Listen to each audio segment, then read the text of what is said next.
expecting from this session. And then we'll quickly just start the pre-webinar PPT, after which we will be welcoming Deepak sir and we'll start with the webinar.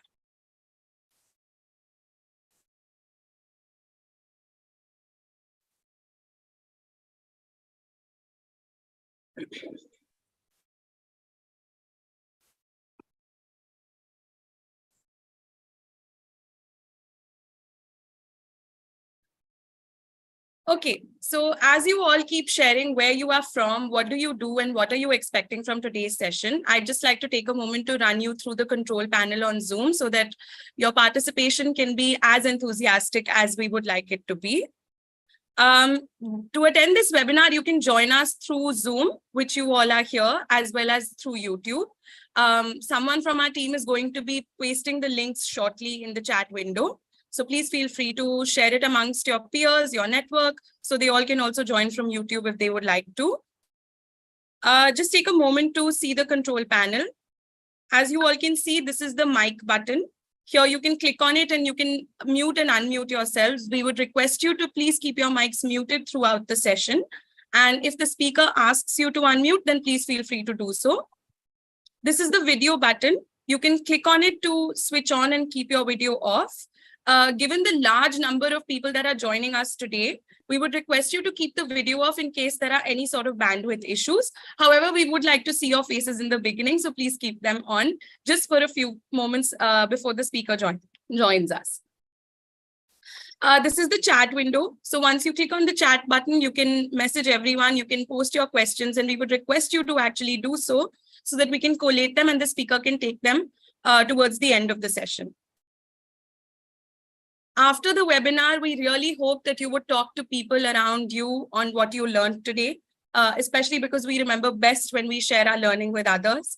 I hope that you are able to practice your learning from the webinar and take it back to your work, which is why we've titled the webinar Feedback the Feedback, so that whatever you learn from today, you can feed it back into your practice as educators and leaders.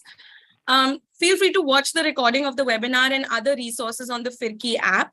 Towards the end of the webinar, we'll be sharing a link on how you can access our portal and also the resources available on it. We regularly keep updating them. You can feel free to attend our next webinar also. And to do so, you can sign up on firki.co to get regular updates. That brings me to the end of the pre-webinar PPT. I would just like to take a moment to welcome our speaker for the day, Mr. Deepak Adhar.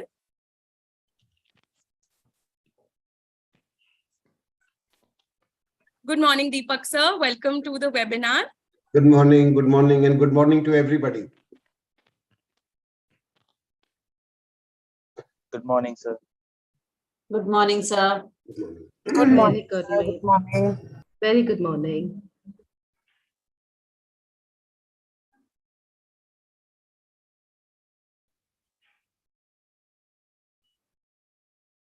Sorry, just allow me one moment, please.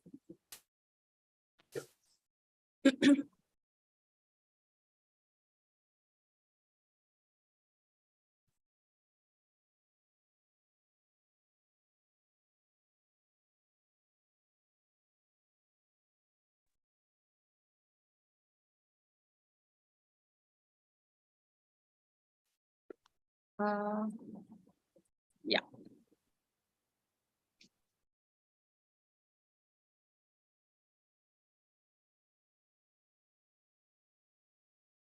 Just 1 second. There is some technical issue. Just allow me one moment, please.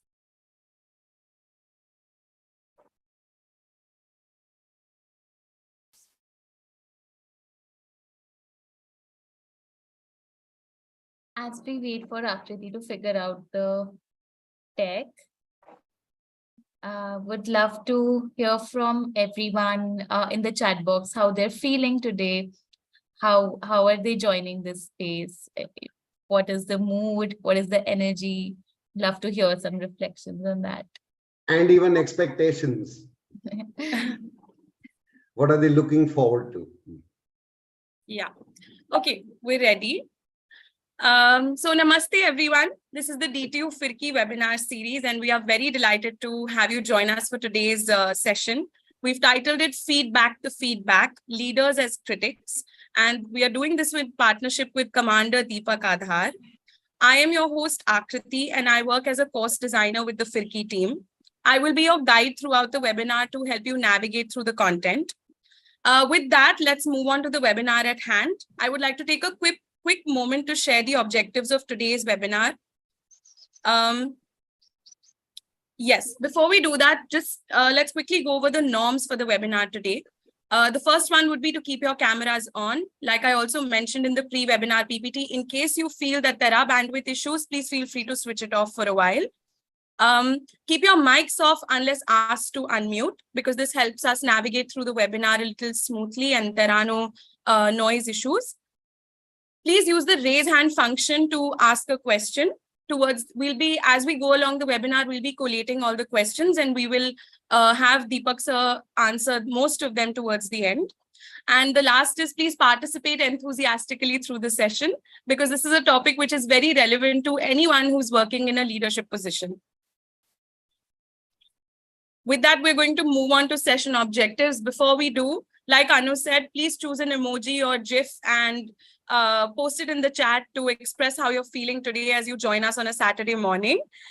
The session objectives for today would be to give effective feedback without blame or judgment, be more conscious of a person's actual behavior and its message by the end of the session. You will also be able to increase your awareness of your emotional responses to others' actions. And you will also be able to receive more effective feedback for your own development. Okay, that brings us to our speaker now. Let me introduce our speaker for the day. So Deepak sir was a pilot in the Fleet Air Arm of the Indian Navy and held a variety of operational, staff and command appointments in a career spanning over 2 decades. He had the unique distinction of commanding an air squadron, a warship, and a flotilla. He was also the Joint Director of HR and Training for Naval Aviation at the Ministry of Defense, from where he sought voluntary retirement. At the moment, he's a qualified executive coach from the Neuro Leadership Institute and is currently pursuing his certification with the International Coaching Federation. He has also completed basic laboratory on human processes under the aegis of Indian Society for Applied Behavioral Sciences. He has been designing and delivering learning and development programs around leadership and teamwork, with specific emphasis on emotional intelligence and intrinsic motivation. He is now a freelance executive coach and soft skills trainer. To give you a little context about the pictures, he comes from a 4th generation army family and went to military school at age 10. He joined the Navy and drove warships, became a pilot. He also completed his MBA from XLRI and joined the corporate sector. He has been a soft skills trainer with the Pegasus Institute. And more recently, he has moved to full-time stage acting and will also be featuring in a movie very soon. So please watch out for the same, I think in the month of May. Is that right, Deepak sir? Yeah, 12th of May. 12th of May. PVR Yes. theaters countrywide. Yeah. Yeah. So this brings me to the end of my introduction. Before we begin, I want us all to engage in a quick opening activity. When I say go, all of y'all are going to type hello in your native language. And we are going to take 30 seconds to do this before we let Deepak sir begin. And your time starts now.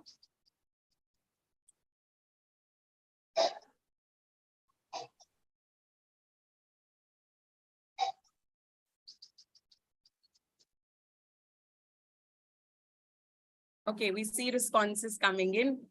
That's great. Thank you so much, everyone.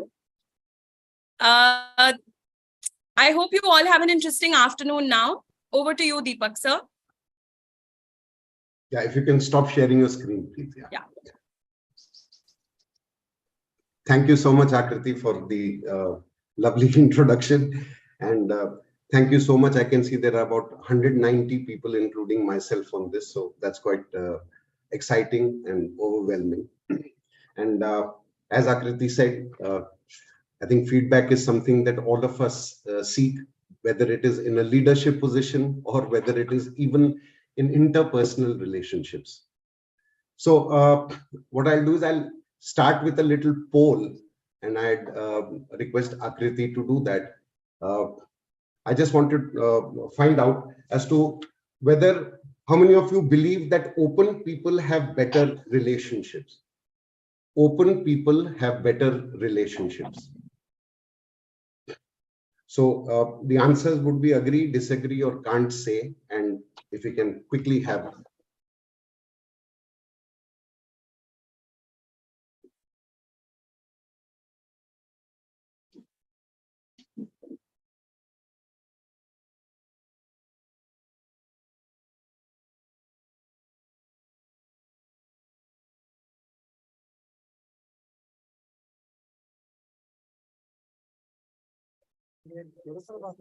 हाँ हाँ मैं थोड़ा कुछ काम बना रहे हैं।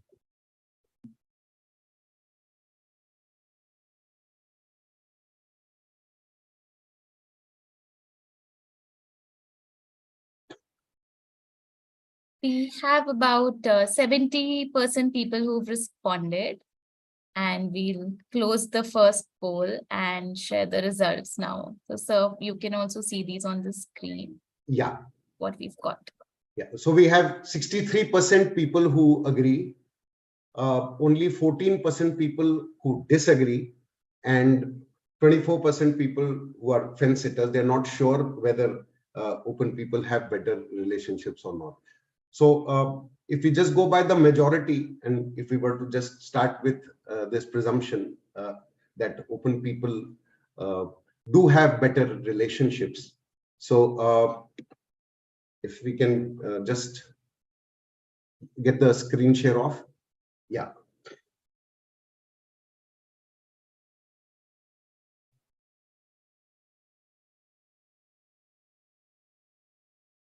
So we have the screen share off. Yeah, thank you. Thanks. So let's try and understand what do we mean by openness or open people. So there was these two scientists, social scientists. So they came up with this concept called the Johari window. I'm sure quite a few of you would have probably come across it, but even for those who haven't, I'll just quickly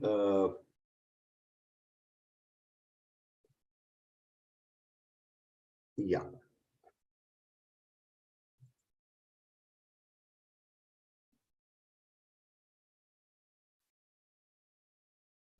So it was created by Joseph Luft and Harrington Ingham. So that's how they've got the name Johari, J-O from Joseph and H-A-R-I from Harrington. And primarily it is used for understanding our relationship with ourselves and others. So a quick introduction to what that whole thing is about. So it has got 4 windows. So when we talk about open, it is that information about you and is known to both you and others.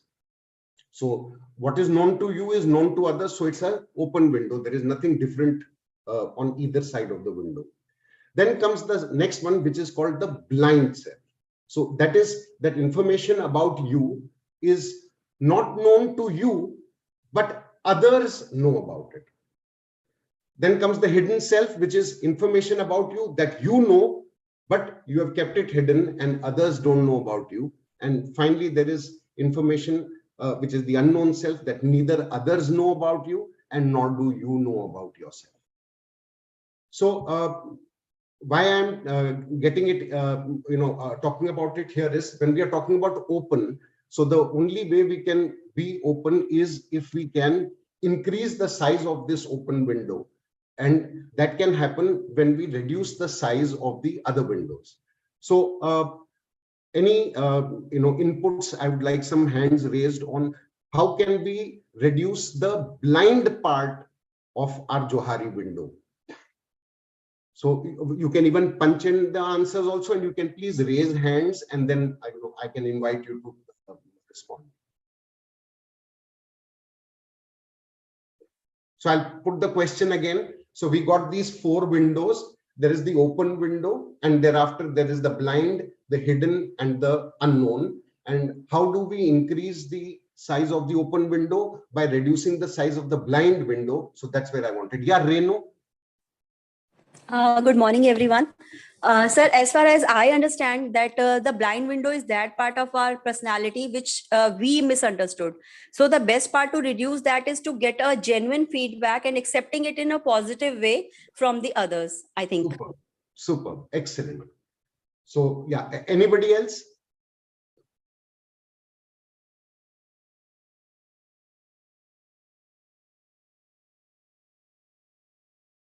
Any other hands? Yeah, Rupinder. Yes, sir. Thank you for giving opportunity. So I think that first we have to know that what we know about ourselves and what is hidden in ourselves.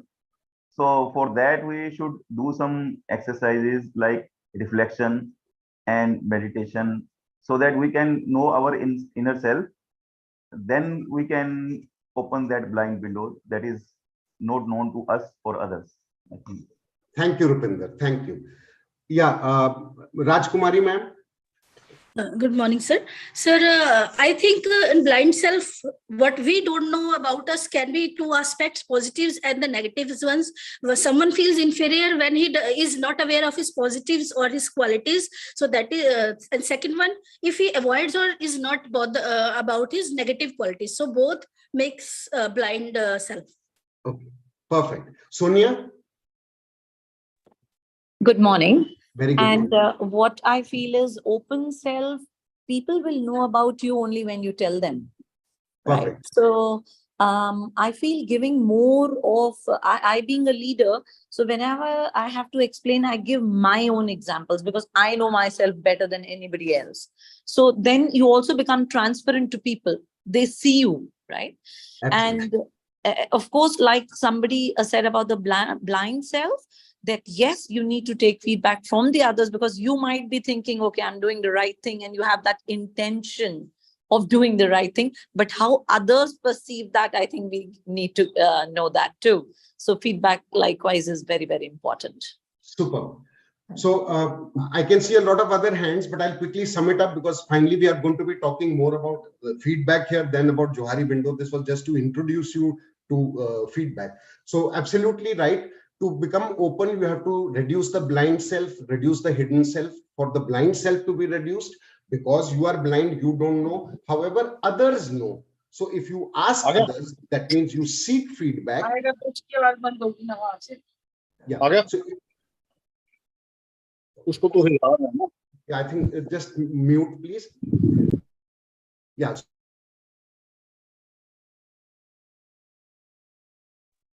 So if you want to reduce the blind spot, then the way to go ahead is to seek feedback from others, because others can see that. That's what is the definition of blind spot, but you can't see that. So that is what is the way out, feedback.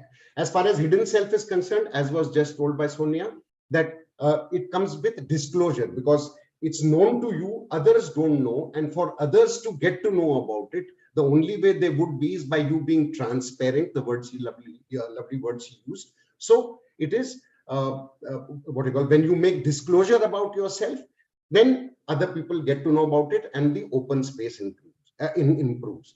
But coming down to finally the unknown part, because even others don't know and you don't know. So it was so well brought out that if you were to meditate, introspect, try and think about it. So that's one.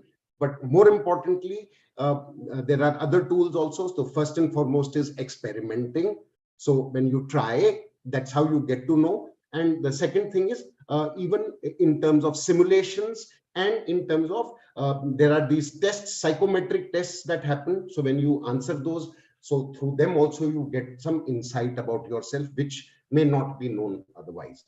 So the way, going ahead, feedback becomes extremely important. Receiving for your own blind spot to be reduced, and giving it for helping other people, your team, your subordinates, your peers, for their blind spots to be improved so that they can grow. So that's where the Johari window comes from.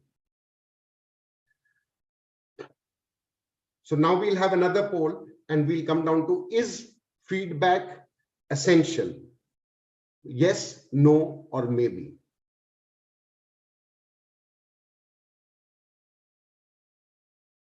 Yeah, so Akriti will run a poll. You can answer so that we can even get the poll results.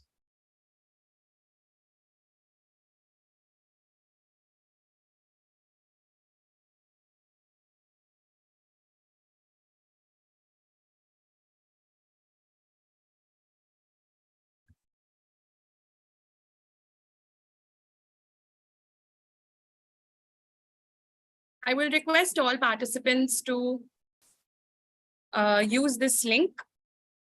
Go to the poll.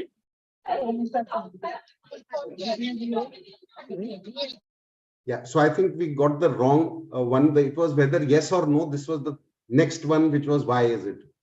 But it doesn't matter. So we can redo it, and you can please submit your answers again. So if you think it is yes, which I mean, that's why I think you are all here. You wouldn't be coming to attend a feedback webinar if you didn't think it was important. So why do you think it is important? So that would be very nice if you could just punch in this Mentimeter.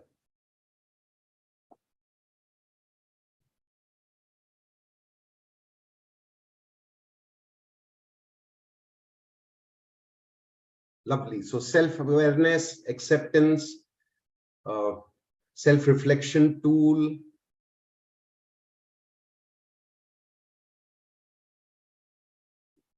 identify weakness, self-improvement, betterment, growth mindset, clarity, self-understanding, self-reflecting tool, be aware of self, clear pictures. Lovely. Thank you. So if you can just stop the screen share. Yeah. Great. And now I'll share my screen. Yeah. Great. So how do we make our feedback work? So before that, I would just like to ask a simple question. I'm sure all of us would have tried to give feedback in our lives to our peers, to our superiors, to anybody. So how often has it worked? So that's the poll which Akriti will just run. And there will be 5 choices to that it always works, or it mostly works, or 50-50, or it seldom works, or it never works. So quickly, please. The poll has been launched, and Yeah. we have about 40% people responding at the moment. Yeah, 50 plus have participated, and okay. Let's wait till 70 and then we'll close it. Yeah. So there are no right or wrong answers. We just are trying to get a sense of, where we are and how important it is for us.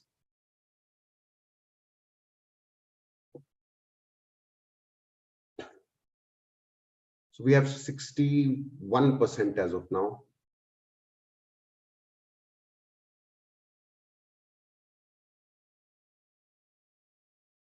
We've shared the results. Yeah, so I think we'll stop it here because I don't think there is progress happening after that. At 61% participation has stopped. Okay, so the results are there for all to see. We have got about 47% people who feel that it works most of the times. There are about 41% people who say that it works 50-50, and about 5% who say it works seldom. So this population by itself makes it almost about 90% of the respondents. And there are just about 8% who found the sweet spot and managed to make their feedback successful each and every time. So I'm sure we'll be able to learn from them also during this. Great. So that's why we are here. And yeah. So then how do we make our feedback work? That's what we are going to talk about, and that's what this whole exercise is about. So I'm going to tell you something which is not my own creation, but Akriti, can you help with muting? Yeah. Would you like me to share, Deepak sir? No, I'll share, no problem. I just wanted that wherever the background noise is coming from, if you can Okay. mute that particular participant. Yeah. So what I'm going to tell you, I just want to tell you that it's not my creation. I have not thought it through. It comes from an institute called Center for Creative Leadership.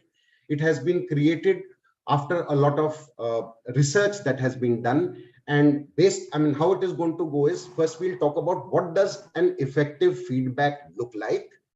Then we'll look at what are the common mistakes that we have in giving feedback.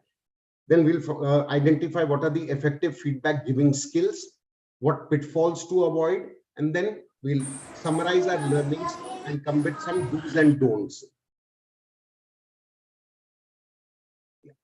So what would effective feedback look like? So let's hear from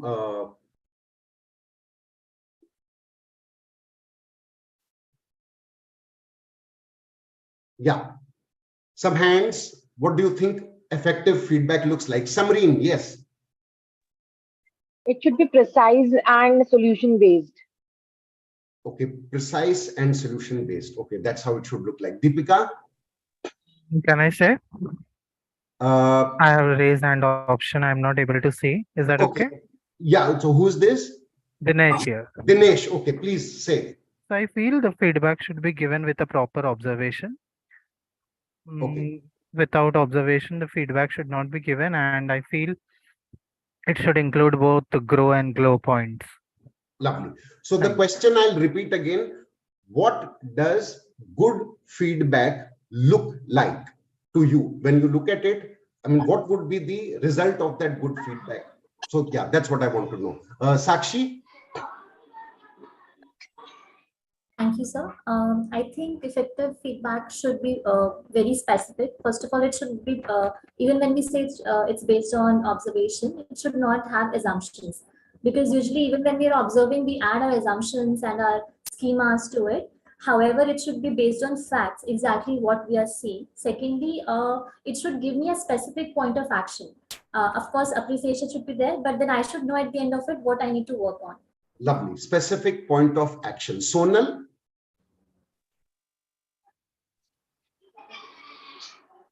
Yeah, may I share now? Yeah, so Sonal, yeah. It should be constructive and it should be in a language which is pleasant to hear. Lovely. Yeah, Deepika, yes, please. Yeah, so good morning, everyone. For me, the feedback should be personal and it should be authentic one. It should include the positive points and the negative points as well. And it should be spontaneous. Great. So, Sir, may I? Who is this, please? Yeah, this is Heman. Yeah, please. Sir, I think we should always consider the situation to whom we are giving the feedback, because we don't know in which situation the person is, facing the problem. So while giving feedback, we should always consider the situational observations. Yeah. Thank you so much. And can I just request you to just rename yourself? It's showing iPhone, so I don't know. Yes, sir. It's Heman. Heman. And I can't see the face of also. Yeah. Thank you. Thank you. Thank you, sir. So I'll just tell you now what the good book says about how feedback should, good feedback should look like. Can I share, sir? This is Madhulata. Yeah, Madhulata. Okay. Yeah, feedback should be an objective type, sir. It shows exactly what it should be. Great. So now we have. Can I add something, sir? Yeah, who is this? Ella. Yeah. Yes. So I think that when we are giving a feedback, we want that person to look on the points which that person is not actually aware of. So it is important that we first appreciate them and connect them with us, and then lead them towards the area which we want them to think about.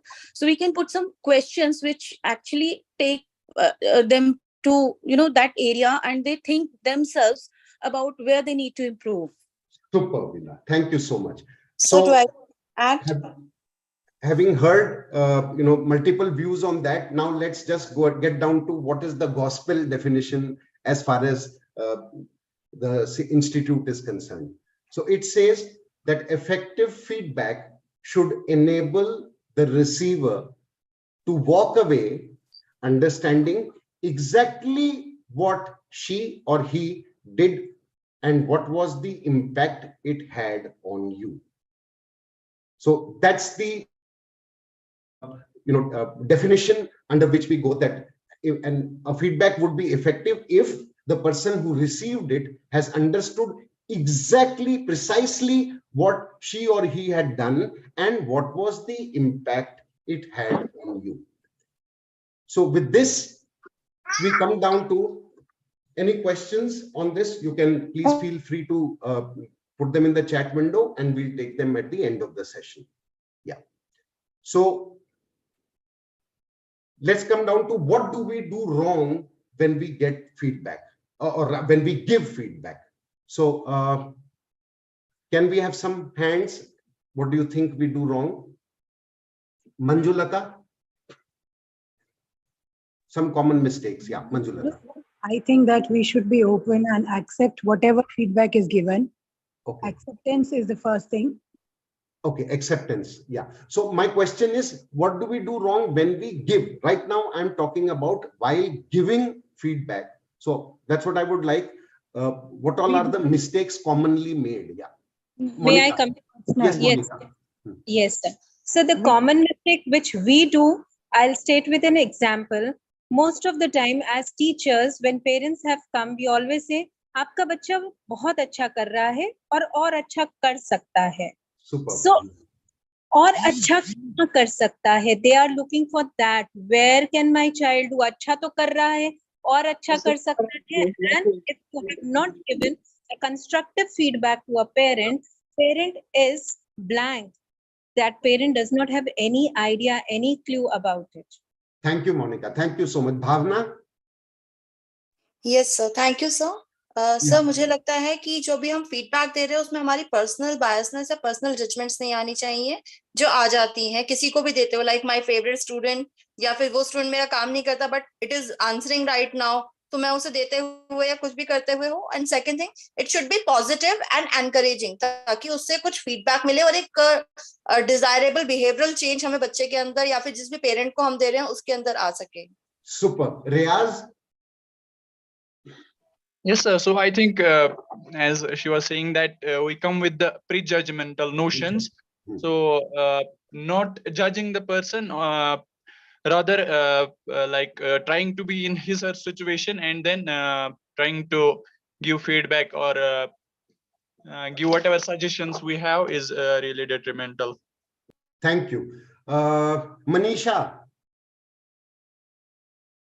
हाँ, good morning everyone. Sir feedback देते में actually हम जो है वो सीधे ही negative हो जाते हैं. Okay. और डायरेक्ट किसी और का एग्जांपल देना शुरू कर देते हैं. किसी और का एग्जांपल देना. Lovely, wonderful.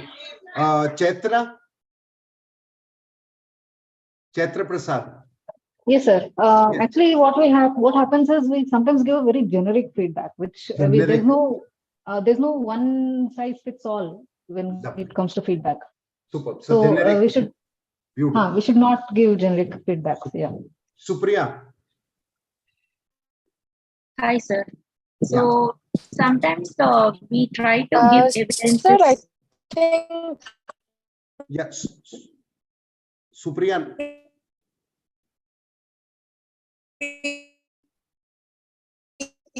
Usually make it a monologue. Hello? Yeah. Hello? Yeah. Sir, I think we make it quite a monologue. And the receiver is just sitting and listening to the feedback giver, and there is no dialogue and there's no exchange of what you feel. Why did you do this? It's just prescriptory and it's monologue and it's authoritative, and we should move away from that. Super. So monologue and goes continue long and long lasting. Aditya sir. Sometimes we make the feedback vague because we are just not comfortable with actually trying to share what you want to say to a person. Super. Vague. Lovely. Yeah. Excellent. Dinesh Maurya? I would like to add something. Ila this side, sir. Yeah, Ila, yeah.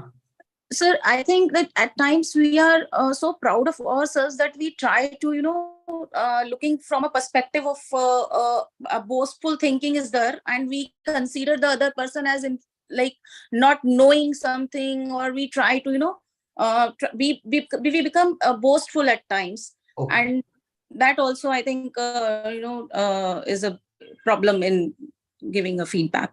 Excellent. Yeah, Okay. Dr. Lata Sagar, ma'am. So can I? Good morning, sir. Just let Dr. Lata Sagar, then I'll get you, Dinesh. Yeah. So I, as a leader, believe when you give a feedback, instead of I talking first, like if we are I'm a principal, so I observe lessons. So I like to ask my teacher, what did you feel you did good today? And what did you feel you can improve on? So when she writes down the points, and when she writes down her own thing where she can feel there is an improvement, I feel the acceptance is much better. So my job is half done when she writes it down herself.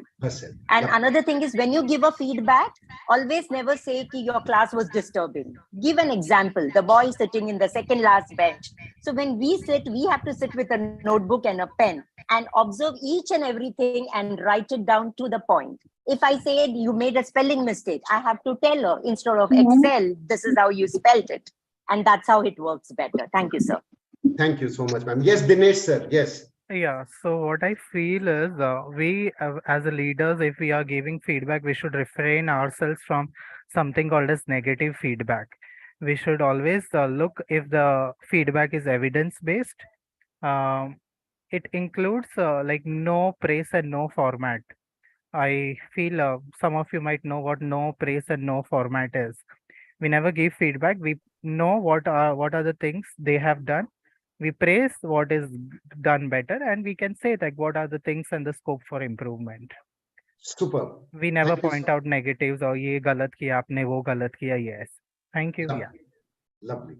So now let's just get down to what the good book says as far as the common mistakes that we make while giving feedback. Yeah.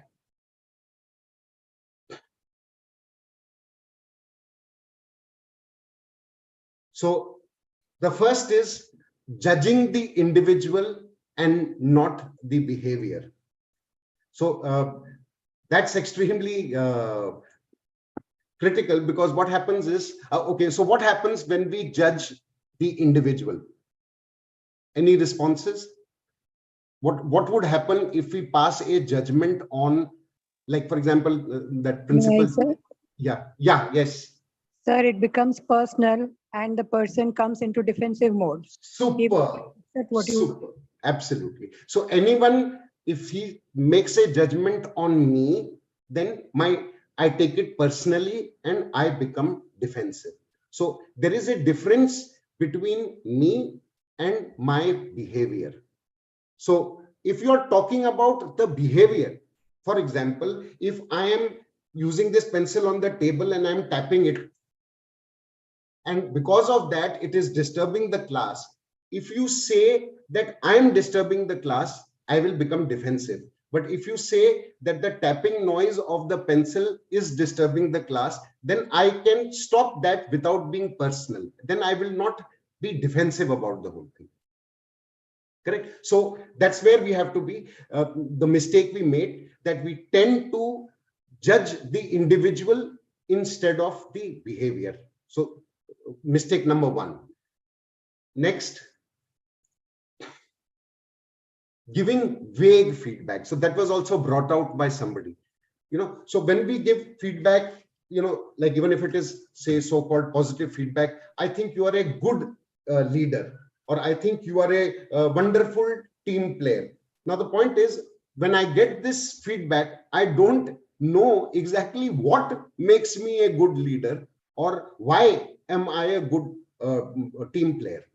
So it has to be more specific rather than being vague and generic.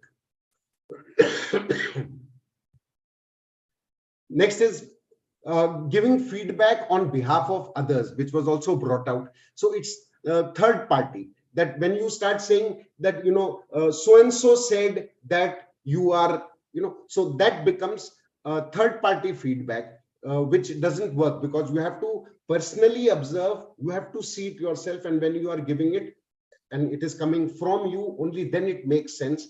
Otherwise the receiver is not receptive to it.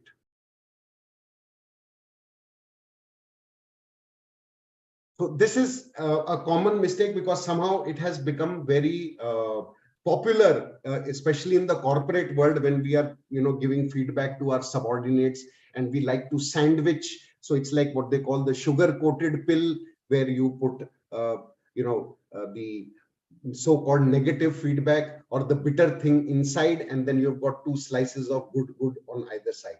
So that's what ends up confusing the person receiving the feedback, because he or she doesn't know whether you are praising or whether you are censuring, or you're. So that's why, for feedback to be clear, and because we said what does good feedback look like, so we said that the receiver should be walking out very clear of what he did and what was its impact. So when you sandwich it, the person gets confused, because sometimes he's being praised and sometimes she's being censured.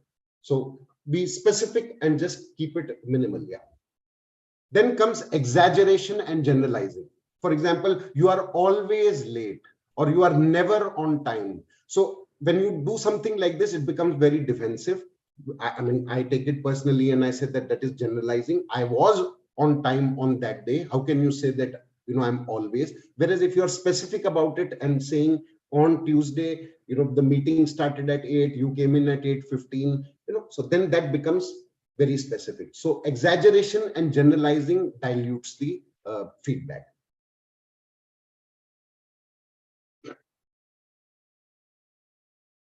So, the empathy within all of us comes out very quickly when we are giving feedback to our, to anybody. So we say, I was very angry when you did what you did, but, I understand that you were having a bad day that day and it was this thing. So you start, psychoanalyzing and trying to explain things on behalf of, the person whom you are giving feedback to, trying to say that I understand where you come. So that actually confuses the thing. It might be a very nice thing to do, a considerate thing to do, but you should avoid that, because it will otherwise confuse the person.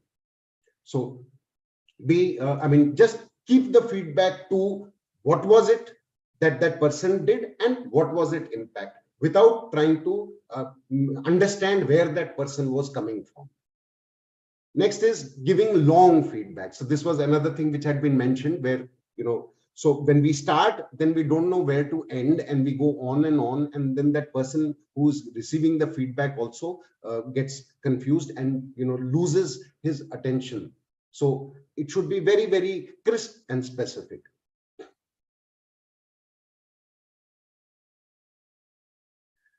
Then comes feedback with implied threat. So if you're going to start with, I'm going to tell you something that you're not going to like. Or if I'm going to say, I have some negative feedback for you. So the moment you put that kind of threat, then that person already, becomes anxious and tends to, close down and be defensive. So please don't do that, and just keep it very specific.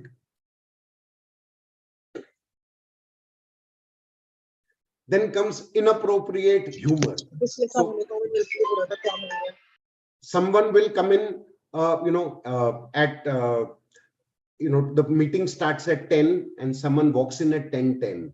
Now, if you say good morning, and you think that, that was feedback that you have tried to explain to that person that he is late, then, that is inappropriate humor, because that person is confused. It is much better to say, that you are late, or after the meeting you can tell that person that you came in, you distracted the meeting, or whatever it is. So inappropriate humor, you might use it as a tool, but it is ineffective and it tends to dilute the feedback. And finally,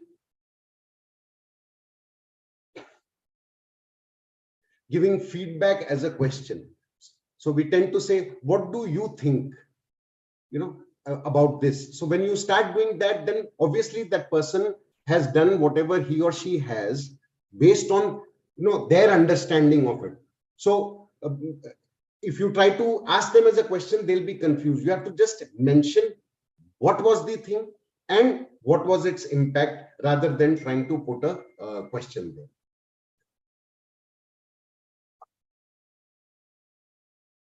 Yeah. So I got a lot of questions coming in the chat box on that the sandwich thing worked for them, or what are the alternatives. So I'll just ask you to be patient, because as we are going to go through this presentation, we are going to see exactly what can be done and how it can be done, and why, while sandwich method might have worked, why there are pitfalls involved in it. Yeah.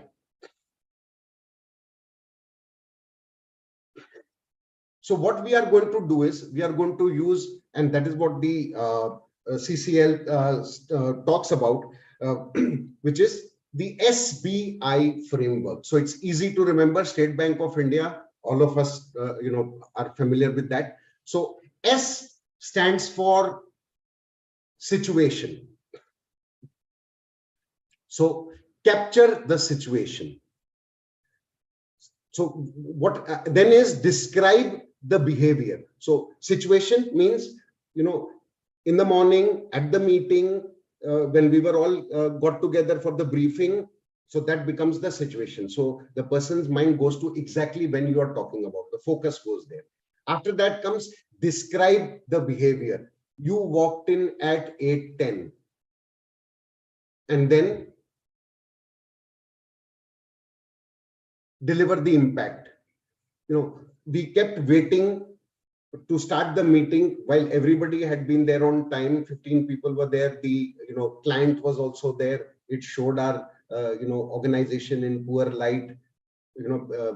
People got upset or anxious.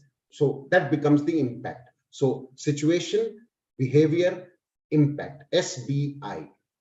Yeah. So let's get down to capture the situation. So in this, we have to be very, very specific when we are recounting the situation. So, and why is it important to be specific?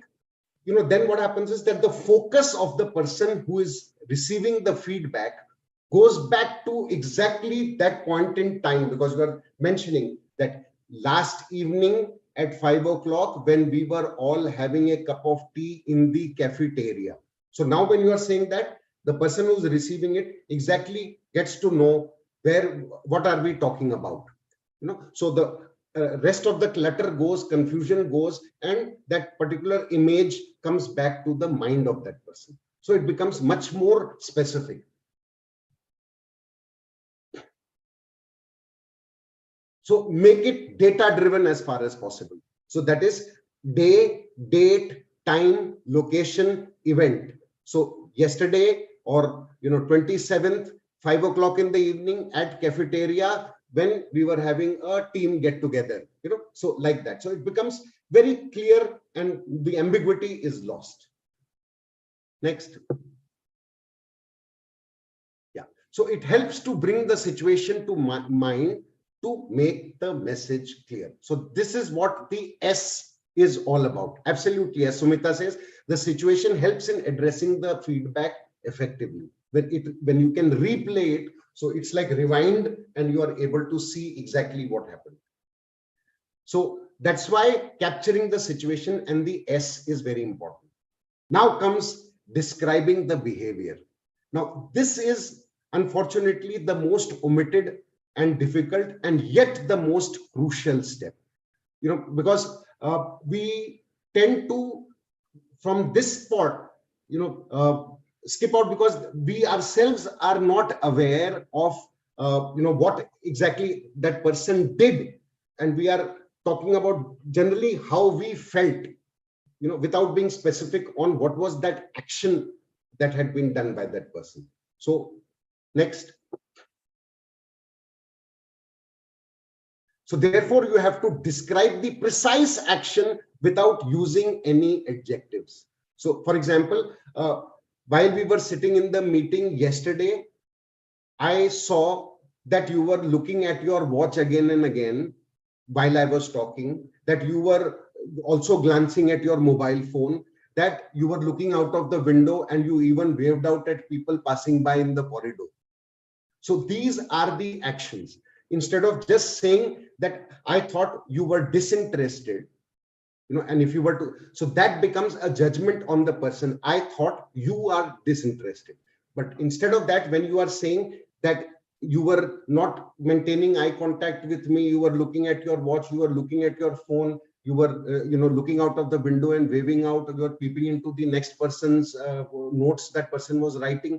So these are actions that that person did, because of which you felt, and the impact was that you felt that person was disengaged, and because you were conducting the meeting, somewhere it made you feel that your presentation was not interesting, or I feel distracted by that. So that's very critical. What precisely were the actions that were taken? If you just say you were disinterested and you don't mention these things, the person who's receiving the feedback will not know that what that person needed to have not done or needed to have done for that impact to not have happened.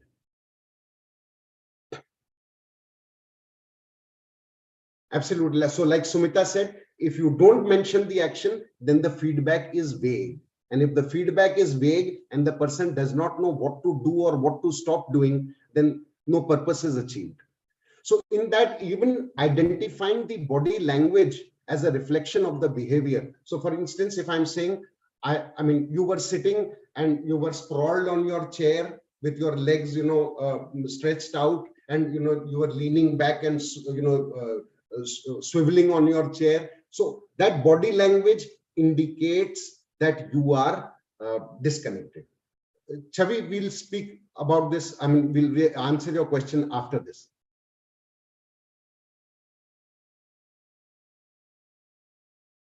Yeah, so and then finally comes focus even on the tone of voice, manner of speaking, and choice of words. So for example, your tone was harsh, or it dropped, and the manner of speaking, you started speaking faster, and the choice of words that you were using, like for example, you called that person a loser. So those things indicated to me that you are not a team player, or that was aggressive behavior or whatever it is. But that also needs to be brought in, rather than just saying I thought you were aggressive or I thought you were rude, because that becomes judgmental. Whereas it's only once you have specified the behavior, whether it is the action taken, whether it is the body language, whether it is the tone of voice, manner of speaking, or choice of words, unless you are able to see that and you are mindful of that and you mention that, it is going to remain vague.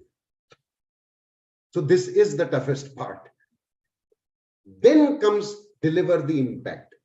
So then you can judge the behavior by saying that because your voice rose and you used words like loser and this thing, I thought that was rude, that behavior. So you have judged the behavior, not the person. So you're not saying you are rude. You are saying that because that person started shouting and started speaking very fast and used inappropriate words and raised his hand or pointed a finger, so that behavior was abrasive, or that behavior was rude, and not that you are rude. So then the acceptability of it becomes much higher. So you have to, then after you have mentioned the behavior, then you should pass the judgment to say that that behavior appeared whatever, rude or next. And then state the emotional effect of the actions on you. So I felt bad, I felt sad, I felt rejected, I felt unloved, I felt whatever.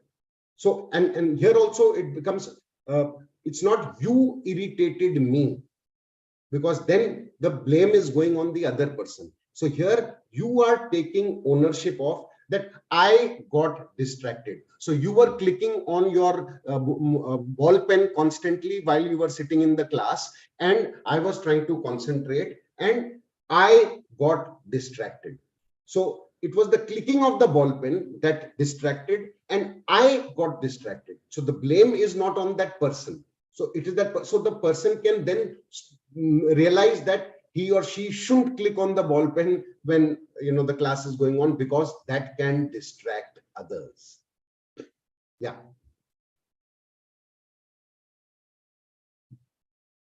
So what are the some of the pitfalls that we can avoid?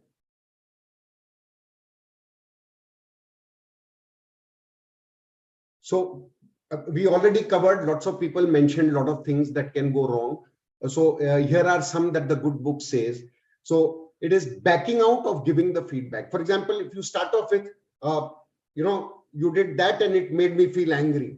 But I understand it was pretty hectic at that time for you, or this or that kind of a thing. So that is called backing out. If you limit it to that, I'm just telling you that this is what you did, which made me feel angry. For instance, let's just talk about the ball pen episode. So you say, I understand that you were nervous and that is why you were clicking the ball pen.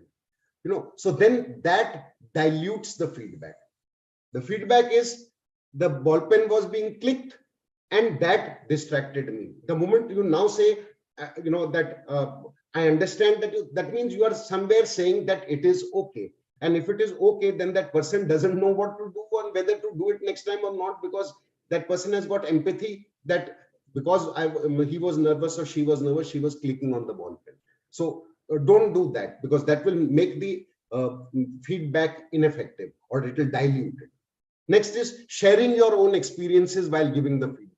So for example, same, let's keep it to the ball pen only. So if you say, you were clicking on the ball pen and I got distracted, I remember even I used to do that and this, and it used to irritate everybody around me. Now that's not required.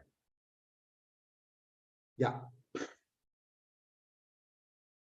Then sharing your own vulnerability while giving the feedback. So one is experience and the other is same thing, that I also get nervous at times or this thing. So we are both on the, so basically avoid that, just keep it to action. What was it and what was its impact? Cushioning the feedback. So the moment you say things like, you're not going to like hearing this, so now what happens is that person already, is predisposed towards rejecting the feedback. So which you wouldn't want. You want that person to be open to receive that feedback. And by doing this, you think you are preparing that person for something, this thing, but it's going to actually have a reverse impact on that person. You put that person on the back foot unnecessarily. Absolutely. Then labeling the feedback, that I have got negative feedback from you. So, the moment you are saying negative, that means again, it is coming down to that person, because it is something negative about that person. Whereas you are not talking about the person, we are talking about an action or a behavior. So don't label the feedback.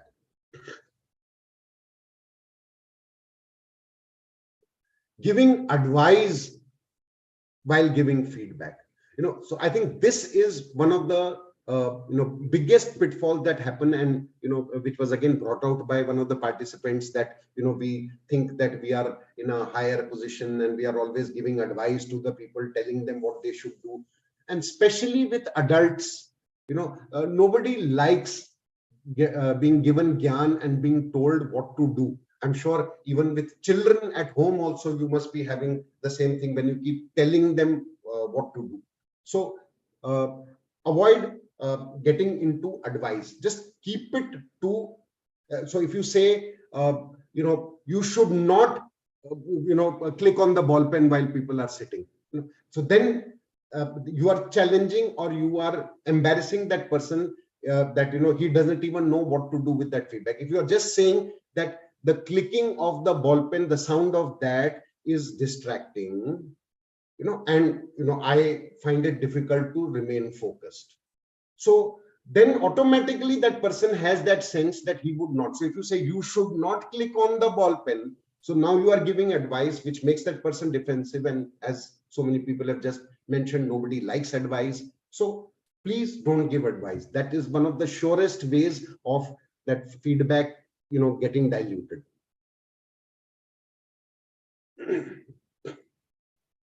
So labeling the behavior as a problem. So if I say, you have a problem with your, nervous tick and you can't sit stable and you are always clicking on the ball pen, which causes me to do this thing. So if you do that, so that person is going to again get upset about it. He's not going to like it, and therefore he would want to irritate you. So instead of that, if you were to just keep it to that clicking of the ball pen irritates me, it's much better. And by labeling it, you are going to just make it worse and less effective. Using insensitive language. So you should be very careful in using your words, and that is why you should be giving feedback not out of an emotionally distressed state where you are angry and upset and then you are giving, because then the probability and possibility of you using insensitive language would increase. So be calm about it, and you also be very objective about it, that you are talking about, as I said, behavior and the impact of the behavior rather than insensitive language.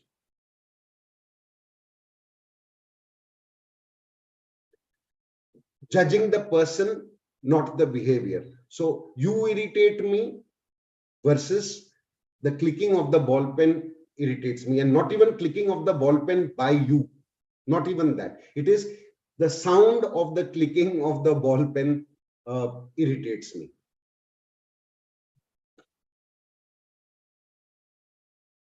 And finally, delay in giving the feedback. So if you're going to say, 3 months ago when we were sitting in the meeting and, you were clicking on the ball pen and I got irritated, it might not even be there in the memory of that person. And then that person will wonder, why has it taken 3 months for that person to come and tell me, so it's much better that it should be given as quickly as possible. Of course, give yourself time if you are irritated, upset, or anything like that, because obviously whatever you are giving feedback on has had an impact on you. So undeniably you are impacted by it. But once you have collected yourself and you are deliberately giving feedback because you want it to be effective, so it should then happen as quickly as possible.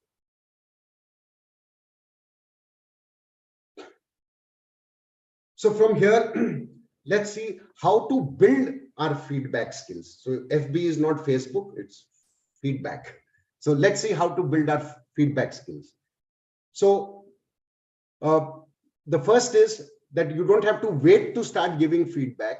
You should start by wherever you are. Like, for example, even you are attending this training or you are in a conversation, some presentation anywhere or anything, start becoming more mindful of what was the experience that made that session or that training lecture valuable to you. So now you start looking at the precise thing, that whether it was the graphics which were there in it, the presentation which was there in it, or the face of the person and the smile on his face, or the voice that he had, or whatever, the language that was used, the jokes that were cracked. So what was it that made it, when you walk out, if I ask you how was it, you'll say nice, and I enjoyed it. But being able to be conscious of what was it that made it enjoyable, or if you didn't like it, what was it precisely that you didn't like. So being mindful of that. So you have to practice that. The next is, what is the behavior of the speaker and its impact on you.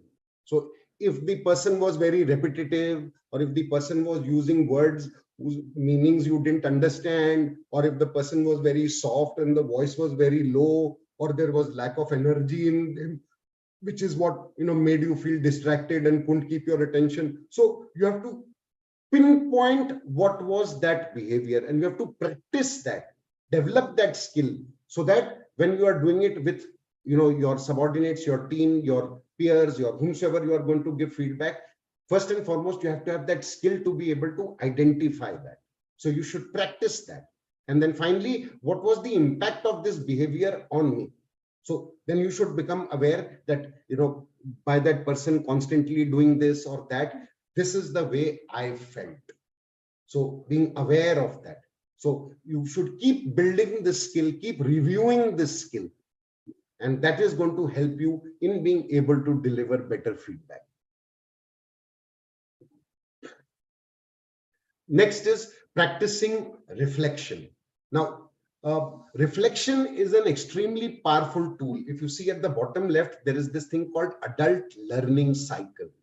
Now, all of us actually learn in this manner, which is you have an experience, and then after that experience, you reflect on that experience. For instance, you have attended this training. Now, after this, you reflect on that training. That means what happened and all these things that I mentioned in the past, that you liked it or you didn't like it. Why did you like it? And why didn't you like it? What was the specific thing that made you like it? Or so you reflect on that. From that, then you come to the generalization, or it is also called learning. That means that by maintaining eye contact with my participants, I feel more engaged, whereas because the speaker was constantly reading from the text or looking at the screen and not looking, I felt that it was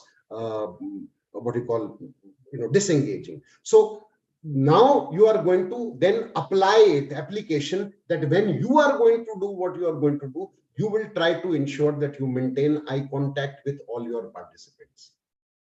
So that's how the learning happens. So reflection is very important. If we are not going to reflect, if we are only going to be experience, and after that, just move on, because from one experience to another, to another, to another, then there will be no learning, and one will just, stay in the pattern that one is involved in. So how does reflection help? Just go back, please. Yeah. So it helps us in becoming more concise and focused in delivering our feedback. It helps us in avoiding pitfalls, because we have seen how the other person is doing that.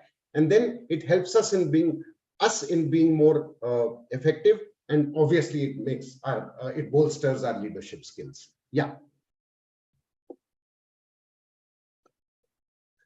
So let's come down to a few do's and don'ts as far as giving good feedback is concerned. So first and foremost is seek permission to give feedback. Now, just remember, the feedback is for the other person, the person who is receiving, because just remember, what does good feedback look like? The first statement, it was that the receiver walks out of that place clearly, without any ambiguity, knows precisely what behavior had what impact on you. So if that be the case, and if that person is not even willing to listen, and you are giving that feedback, then there is no use. So that's why it is much better for that person to have his attention, and that person being open to receiving feedback. So that's why it's very important, and it also reduces the anxiety to it. The next is be specific when recalling the situation. As we said, the more specific you are, the focus immediately goes back to that particular thing. It rewinds, that person gets that whole image all over again, and they know exactly what you are talking about. Be specific when describing the behavior. So the more specific you are, the better it is for that person receiving it. I mean, just imagine, flip your side. If someone were to give you feedback and they said, I didn't like this, but if that person is not specific what part of it you didn't like, then how will you be able to do anything to improve or to change that? So if you just say your presentation was not nice, I'm at a loss. So it has to be as specific as you can as far as describing the behavior, and then acknowledge the impact of the behavior on you.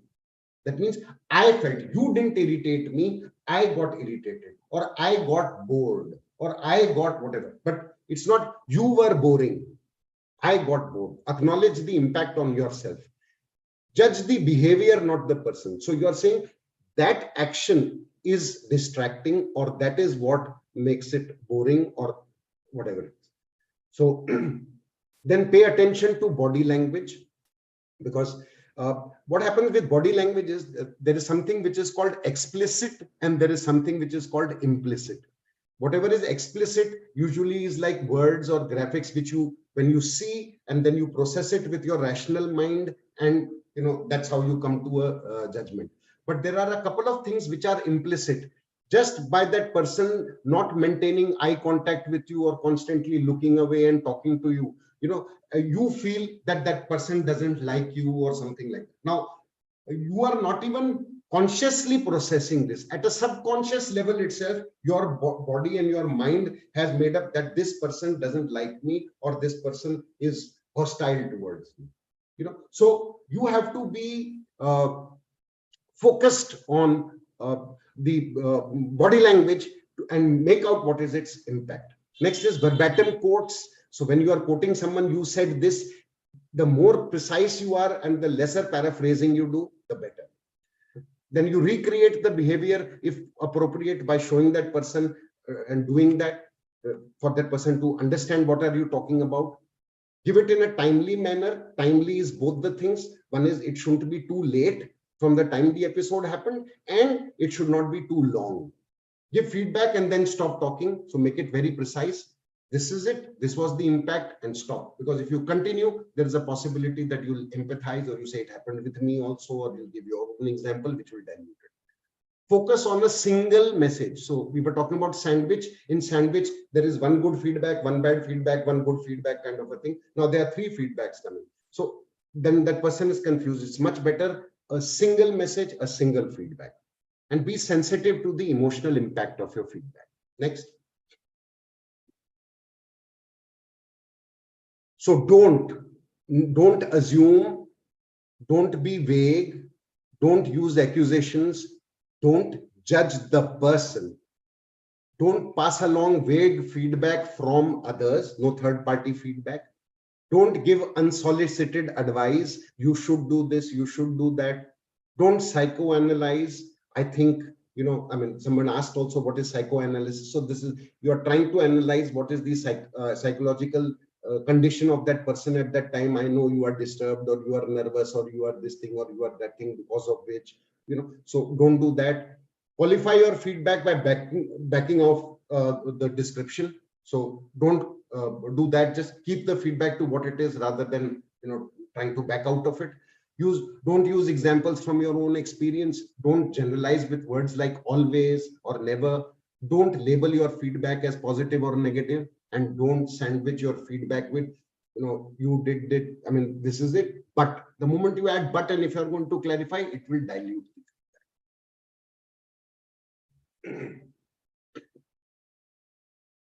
So here is this lovely quote from Akriti. And we can take some questions. So that's my email ID and that's my LinkedIn profile. I'd love to remain in touch. And if there are any issues or challenges that you have, you are most welcome to get in touch with me. And now we can take some questions. Akriti, if you have got some questions that you would like me to answer. Yeah. Firstly, I'd like to thank Deepak sir so much, and thank you everyone for being such an engaged and responsive audience. We were really concerned about being in such a large number and still being interactive. I think we did manage to engage everyone, and it's really nice to see such enthusiastic participation until the end of the session. With that, we will open the floor to questions now. I will request you all to please raise your hand and only unmute when the speaker asks you to. Otherwise, it gets a little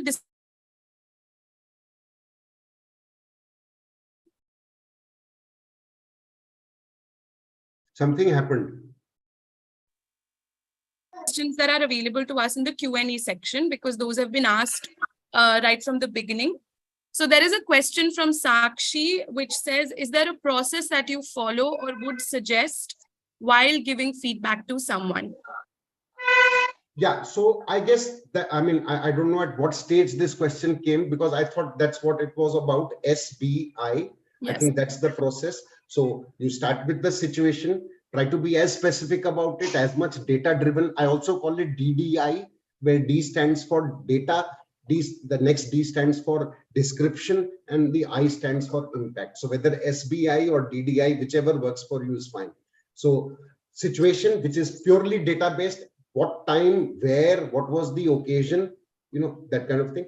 Then comes the next, which is behavior or description, where you have to be as specific on what was the action, specific action, body language, word used, a gesture made, or a voice intonation, or anything.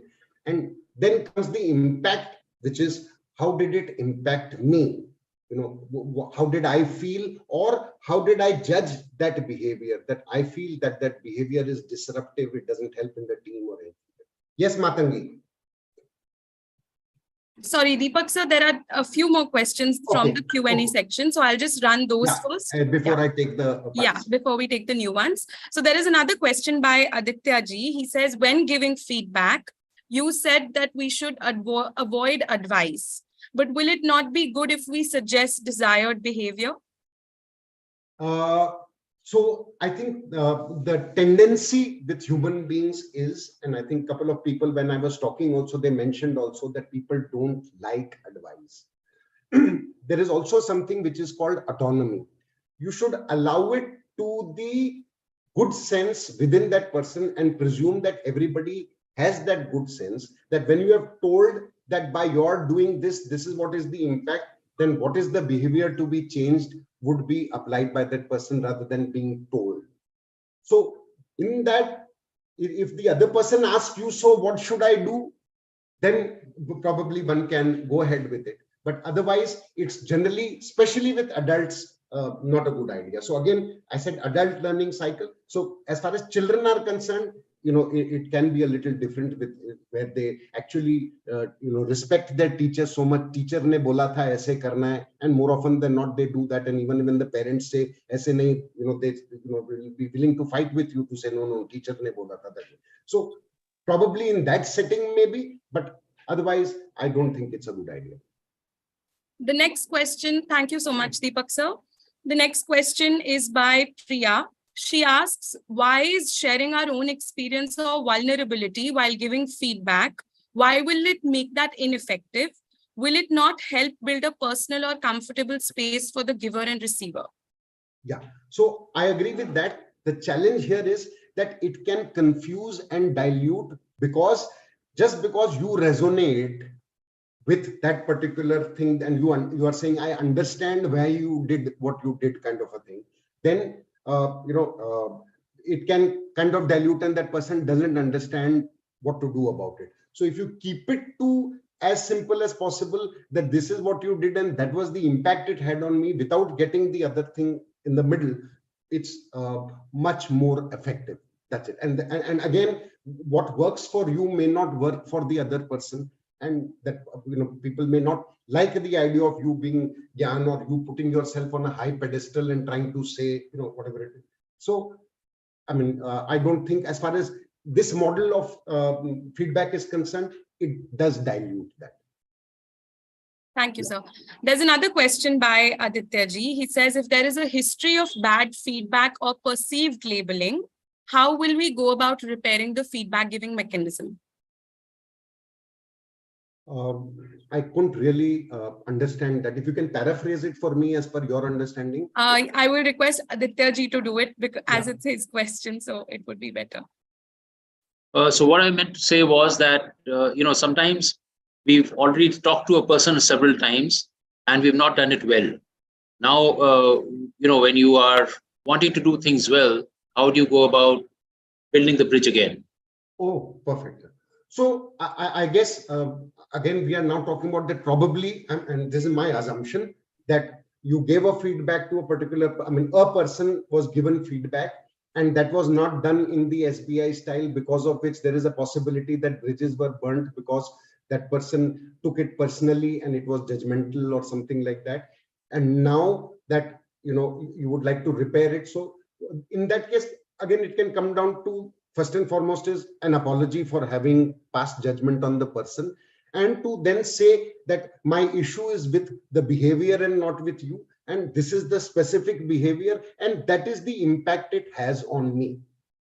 So if one were to do that, I think that person should be able to forgive, because you were not talking about him or her, you were actually talking about a behavior, but that time, because you didn't use this tool, probably that's where the whole thing went wrong.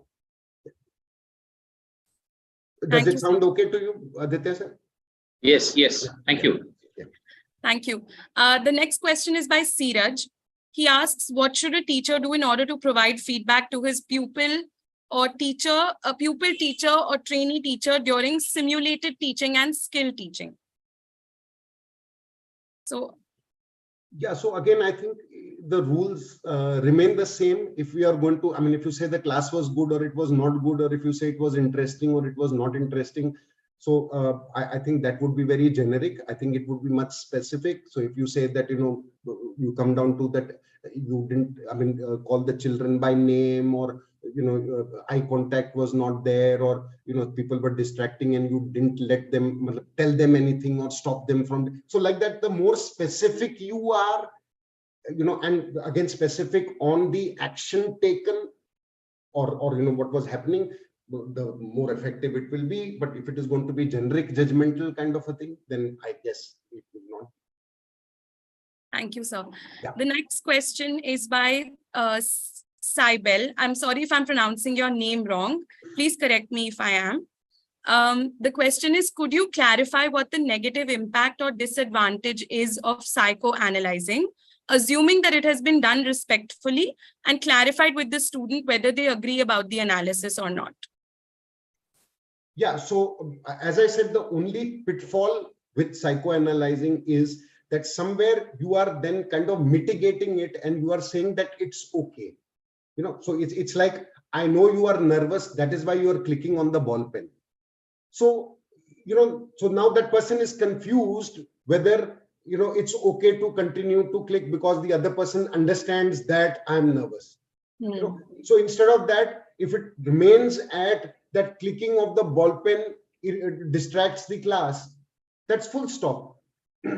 So that's where I understand that person is coming from a very high space of empathy, because that person understands where that kid is coming from and is nervous or distressed or background or all those kind of things.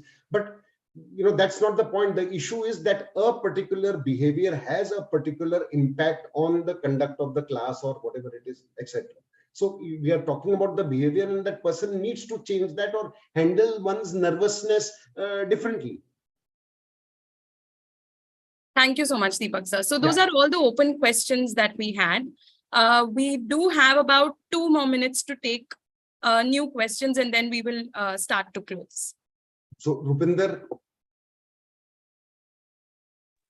Yes, sir. Yes, sir. That some people were talking about this sandwich negative and positive feedback. Yes, sir. So at that time, I have raised hand, and because it is some humorous thing, I think, to share, I came to in memory, it came that in Sholay movie, if you have seen, many people have seen, Amitabh Bachchan was giving feedback about his friend to Mosi ji. To Mosi ji. Yes, and it was, I think, like sandwiching the positive and negatives, and there was no conclusion. That I was remembering. That was the best example I have seen. That feedback was not working. He was putting negatives into positive things. Absolutely. So Mosi ji would have never allowed her niece to marry Dharmender after listening to that. So it was not a not good. Absolutely. Thank you. Thank you. Yeah, Bharti.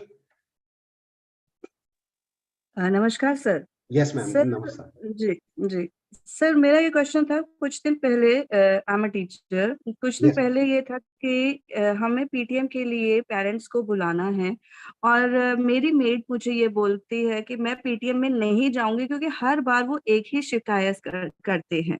तो यहाँ पे feedback भी precise दिया जा रहा है teacher के द्वारा, लेकिन फिर भी मेरा मतलब हमारा काम है कि बच्चा आए और पेरेंट्स आए. तो एट दिस मोमेंट हम किस तरह का फीडबैक दें कि जिससे पेरेंट्स समझें. और ये क्वेश्चन था. और ये क्या, जिस तरह जो पैटर्न आपने बताया फीडबैक का, क्या वो हर एज ग्रुप के लिए ट्रू होता है, ये मॉडल जो है?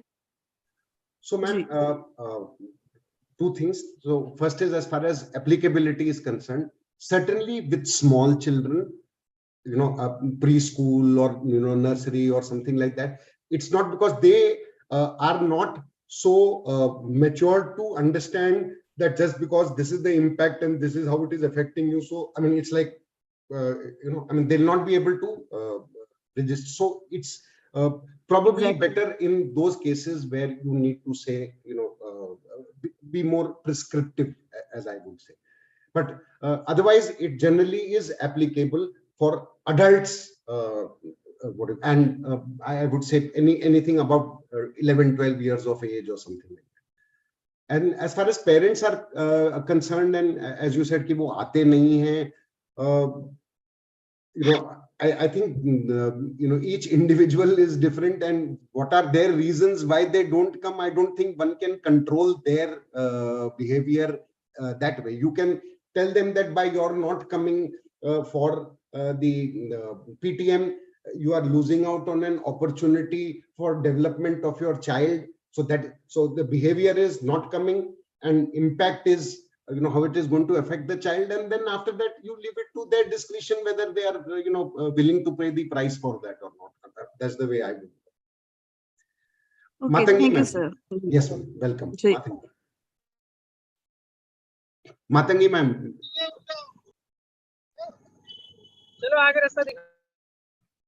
I can't hear you, ma'am. Left, right. No, I can't hear. Can you hear Akriti? No. Is there anybody else awaiting? I can only see one hand. Matangi, ma'am, I'm so sorry, I can't hear you. Can you type your question? Yeah, please. Thank you. Okay. Sonali, okay.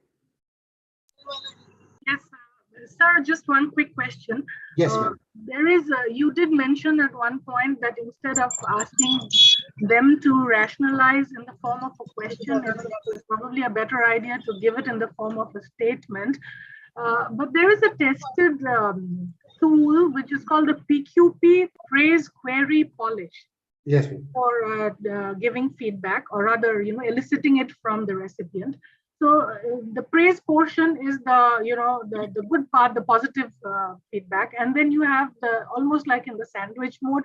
You ask them for a query. You query them on why exactly did you do this. So this little space where they rationalize on what they did, is it a good idea according to what you think? So, ma'am, I don't know. I think these two are quite different things. So here there is a particular thing where you are not wanting a change in behavior because you are already praising them, and then you are questioning them as to why are they doing it, to kind of reinforce it in them, and then you are kind of polishing there. So I mean, and plus, as I said, this is not gospel.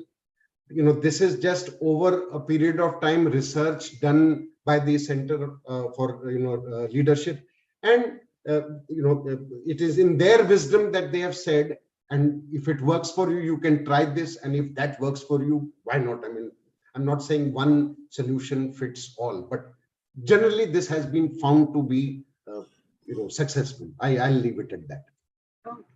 So I can see that a few more hands are raising. But unfortunately, since the time is beyond what we had intended, we are going to have to stop. We would like to thank Deepak sir for being generous with his time, his knowledge, and his expertise on this subject. I also would like to thank our audience for being so engaging throughout and participating on a Saturday morning. So we really appreciate everyone's participation here. To reach out to our speaker after the webinar, you can email him on the ID we have just shared in the chat box. So, and I think sir will be more than happy to take more questions. Before you leave, we would also request you, since this session is on feedback, we would also request you to fill our feedback form so that we know what we can do better. Give us feedback on your learning experience with our webinar today. This also helps us grow and improve our resources for you, since they all are open access resources on our portal. Once you fill the feedback form, you will be receiving the attendance certificate on your registered email ID. And you can also feel free to watch this video to understand how to access the feedback form and webinar certificate through our website. We will just be shortly pasting the link. It's already been pasted once on the chat, but we will do it again. Please feel free to follow us on Instagram, Facebook, LinkedIn, Twitter for regular updates on our next webinar. I would just like to take a moment to quickly share the next webinar that's going to be happening soon. Akriti, I'm so sorry to interrupt. Okay. Did we take Matangi ma'am's question? No, I think it got So lost. it's there on the Q&A. I think it's, if you have time, she's, I think, typed it down so we can take that. So I'll do that. So last week, a parent came and yelled at the office staff that our portal was giving incorrect information. On research, it was found that the parent did not follow the guidelines given by them and the portal was correct. So she wants to give a feedback to the front office that it is important to be thorough with our internal process so that we don't consume the blame and also guide parents properly. So how do I do that? Wonderful. Okay. So I'm not seeing here where there is any particular action by the front office that has gone wrong. As per my understanding of this, because it was a parent who had not followed the guidelines and portal was correct, and that person overcame and had already lost his temper and yelled. So as far as the front desk is concerned, there is nothing, no change in behavior that is being sought. Yes, knowing that if the thing would have been incorrect, then there is a lot of blame that would have been forthcoming. So it is important that we should be careful and we should do the job properly. So that's one. And second is, yes, okay. So guiding the parents properly. Okay, I think that's what Matangi meant, that they had not guided. That's why the information that was put in was incorrect, and which resulted in an incorrect outcome. So situation, that parent came and that person was upset. What had happened, that it had been entered incorrectly. Why was it entered incorrectly? Because that person was not guided. So we have already seen what is the impact, that there was a bitter situation that happened. That person had lost this thing when all the data was correct. So how the lack of guidance caused that impact, and therefore why they need to be more careful in future. So situation is clear, action is clear, as in lack of guidance or whatever it is resulting in the mistake, and impact, which is an ugly scene which happened. Is that fine, Matangi ma'am? Yeah, thank you. Great. Thank you so much, ma'am, for also being kind enough to actually type such a beautiful question. Must have taken a long time. So thank you for that. Really appreciate it. And yes, like I was saying, please, for regular updates on our next few webinars, please follow us on our social media handles. We've pasted the links on the chat box. Anu, would you like to share the last one, or should I share the? I can. Okay. Just going to take a minute to quickly share this.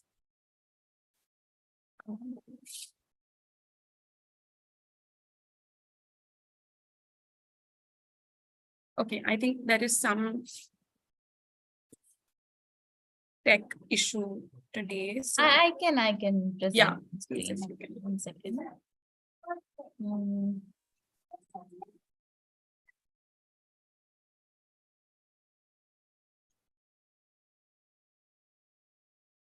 Yeah, so our next webinar will be taking place on the 18th of May.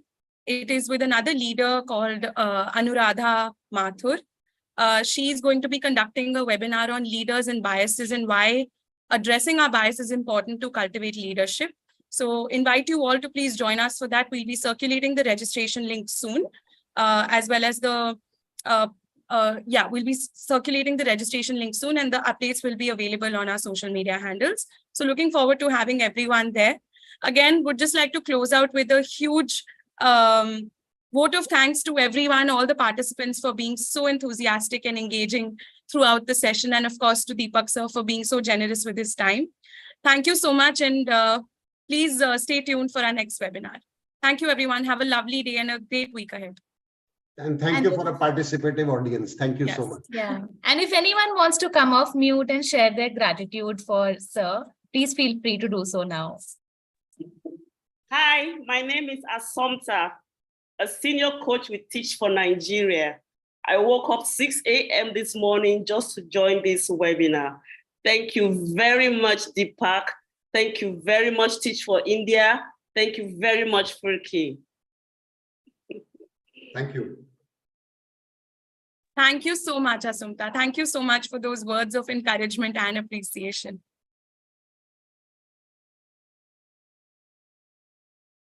Should we leave? Oh, may I know where's the feedback form? Yeah, there seems to be some. Thank you, sir. We can